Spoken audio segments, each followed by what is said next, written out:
Greetings tankers and welcome. In this video we will focus on how to succeed at beating the Mirny Halloween game mode, as well as how to defeat the relentless Immortal. The game mode will have 3 difficulty levels. The first is easy, and this is where you can spend most of your time learning the map, trying out different tanks and the various builds with your teammates. But one thing to note is that it's easy mode and that it does not have the final boss battle phase. Medium difficulty is where you will need to start learning how to work as a team, choosing effective consumables for your tank, considering your tank lineup choices carefully, as well as planning your Miriam collection path wisely at the start of the fight. And finally, there's hard difficulty. This is for those of you who love a challenge. Focus on coordination and where possible platoon up, picking your tanks and consumables very carefully, taking most the medium and heavy tanks in your lineup.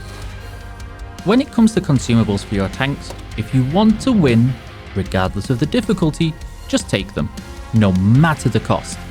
The consumables I suggest for most amount of situations are those that heal you and fix your modules, as well as those of your teammates, as much as possible. The Vampiric Lifesteal ability is the one that suits the best as an offensive as well as a defensive ability, but it works the best when you're surrounded by more enemies in close proximity. But there is an exception to this. When using tanks like the Hornet, the Grenadier and the Legio Ferrata that have clips, take the Born Ready ability.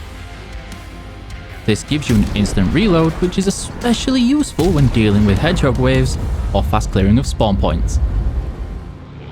For the first suggestion, it's best to collect as much Miriam as you can in the early phases to make your life a lot easier in phase 2 onwards, leading to the boss fight. In the early phases, it's efficient to ram the smaller enemies with your heavy tanks while aiming for the engines and fuel tanks. Even a little ramming damage or fire damage can all save you valuable time.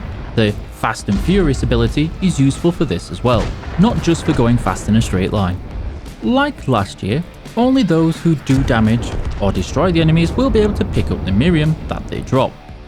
It's only visible for those people and no one else. When you are in phase 2 and beyond, make sure you keep an eye on your minimap, not only for where to go to get to the collector, but to monitor this bar very closely. The fuller it gets, the closer the Immortal is, and the more trouble you're in. It's best to run away and keep your distance. You can't beat it, not yet at least.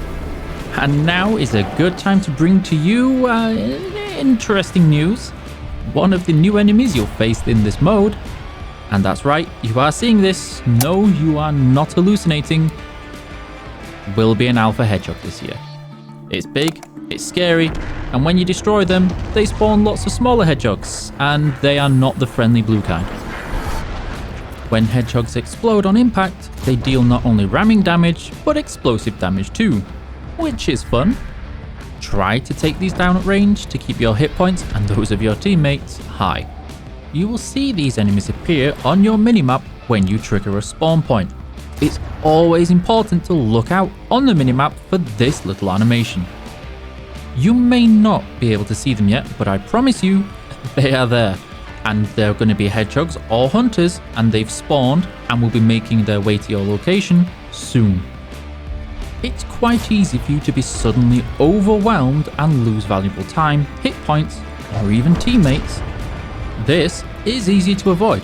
Just stick together, move as one group, and cover each other, healing those on low health and staying safe together. We'd say this is a win-win-win. If you are only a little Miriam short of your goal, you can check this on the left of your screen. Remember, a camp will also spawn when you get to the collector for the first time. The collector is this big purple thing seen here on your minimap, and it's always visible, and you can see how much Miriam you need to get for the next phase. It is also important that all people must be in the collector zone with enough Miriam to trigger the next phase. Anyone outside of the collector area when the timer runs out will explode, losing all of the anomalies, those are the bonuses to your tanks, they've earned so far, as well as dropping all of the Miriam they've also collected so far. When waiting at the collector to move to the next phase, it's also a good idea to heal any of your low hit point teammates, as your cooldowns will reset at the start of the next phase. But all is not lost if you do unfortunately die. You will respawn in the next phase if your team gets there with 50% hit points, and your teammates will be able to heal you up. It's still not ideal though. Did you know a good tactic for victory in the Mirny game mode is to take as many heals as you can? Yeah, I know, we've said this before, but it is important and we don't think we can say this often enough. Go on, be that tanker, be the amazing teammate we all wish for who has our back and heals us when we're praying for a miracle. At the beginning of every phase, have a plan. Pick a route between your spawn and the collector. If the immortal does appear in that path, just pick a new route and just get there quickly. Okay, if you have worked as a team in the medium and hard difficulty mode, you will have gotten through the first 3 phases and you'll now arrive at the boss fight. This is where things get really interesting, or fun, depending if you've been holding a grudge from last year. Any Miriam you have at this phase will stop you from being set on fire when you're caught in the Immortal's Red Dome of Doom. The boss is still invulnerable except for a very few shiny yellow weak spots. But even these can bounce if you shoot at them at odd angles. This is where all your anomaly bonuses will come into play, not only for shooting the boss, but because he will spawn enemies. A lot of them. At certain stages of his hit points, he will spawn waves of enemies. Focus on taking these out first and quickly.